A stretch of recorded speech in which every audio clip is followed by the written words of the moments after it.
Over communication இந்த வார்த்தை நம்ம எனக்கு அது யோசிச்சு பார்த்துருக்கோமா? இங்கிலீஷ்ல ஒரு பழமொழி இருக்குல்ல, எக்ஸ்பெக்டேஷன் கில்ஸ் அஸ் அப்படின்னு சொல்லிட்டு. லைக் திஸ் தான், over communication also kills as.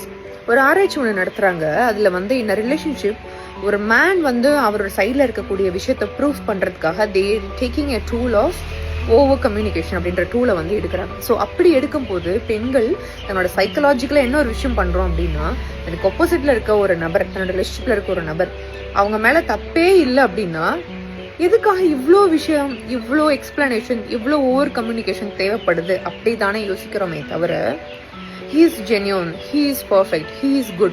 அதனாலதான் he is trying to prove himself through this over communication அப்படின்ற ஒரு விஷயத்தை பத்தி நம்ம யோசிக்கவே மாட்டோம்.